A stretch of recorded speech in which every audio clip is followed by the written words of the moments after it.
Now, the Department of Agriculture, Land Reform and Rural Development recently announced that over 19 billion rand has been spent buying land for restitution purposes, with just over 5,198,594 hectares of land having been redistributed to black people since the 27th of April 1994. However, challenges remain. There is a lot of land that still lies idle due to a lack of post-settlement support, governance issues amongst land reform beneficiary communities, and therefore leading to a lack of appetite for investors to get involved in the land reform program. The Vumelana Advisory Fund has devised more insights into interventions to support and land reform beneficiaries to improve productivity of the land and to enable them to have access to markets by measuring what government could commit to ensure optimal return on the current investment on the land reform program. Suggestions to turn the situation around revolve around looking for opportunities for partnerships with the aim of tackling the dilemma of land as a low-hanging fruit to fast-track opportunities to drive the success and the productive use of land for the land reform program to ensure that land reform produces the desired results, which aims to create employment, drive food security and create genuine and sustainable opportunities for social and economic development. Well, for a little bit more on this, we're joined by Peter Setou, who's the Chief Executive for the Vumelana Advisory Fund, and he joins us for more. Thanks very much indeed for joining us, and welcome to the program. Good to talk to you again. Thank you, Peter, and thank you for having me. Land reform has been an issue since day one that South Africa got into a democratic era. And I just wonder, what are the big hurdles that you are looking at that need to be overcome for things to happen more quickly? Thank you, Peter. I think there are a number of hurdles that needs to be addressed in order to get land reform to work for South Africans. There are a number of reports out there which are available, some of which have been commissioned by government itself or Parliament. To mention a few, we've got the Motlanthe report, which has got elaborate, information on what should be done in order to get land reform to be more sustainable. But I think for me, really, one of the big issues that needs to be addressed is the whole issue around providing post-settlement support for beneficiaries of land reform.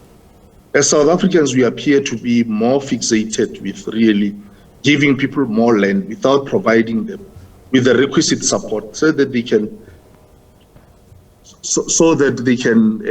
use the land more productively.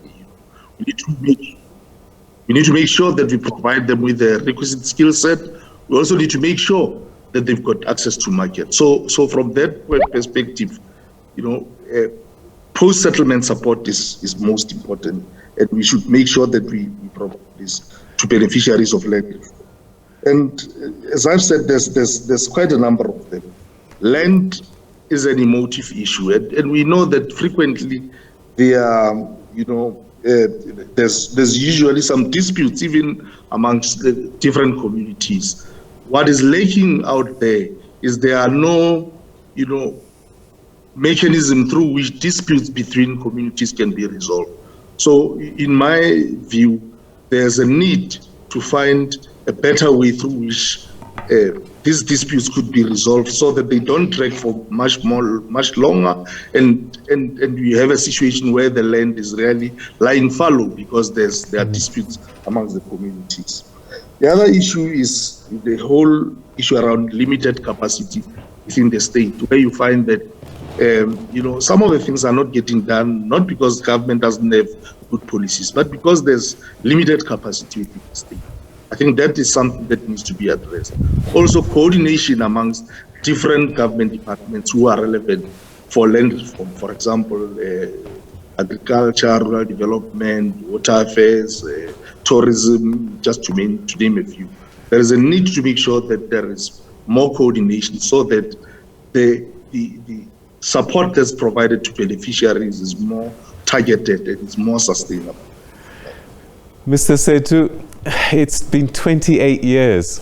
There are consultants like you who have ideas of how to solve these issues.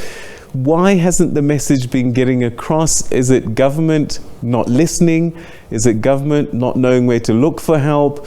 There must be some kind of disconnect between knowing what ought to be done and what's actually being done. Well, as I've said, there are a number of reasons why some of the things actually haven't taken off the ground. We must be honest and actually say, look, the available resources, we've got limited resources actually to support land reform. And we clearly cannot accept government to go it alone. There is a need for the private sector to also come to the party. What I'm saying is, what can the private sector contribute, do you think? Well, our work as Vumelana Advisory Fund bears testimony to the fact that bringing the private sector to collaborate with beneficiaries of land reform can actually work. And I mean, to date, we've got about 25 community partnerships that we've actually sponsored, which really have, generated or rather attracted in excess of R1 billion in private investment. And this has got the potential to really create thousands of jobs and really impact positively on a whole range of beneficiaries of land reform, turning in excess of 72,000 hectares into hectares of land to productive use. So clearly, we have tested this. We know what is working and we know what is not working. So all that we are advocating for is, let's not reinvent the wheel. We are advocating that we should partner with government, we should partner with the private sector to make sure that we can replicate on what we have already done. Mr. Setou, we're going to have to leave it there, and we hope that speedy movement can happen in terms of moving these solutions, private sector joining hands with government to solve this long-standing problem. Thank you so much for your insights and your thoughts tonight.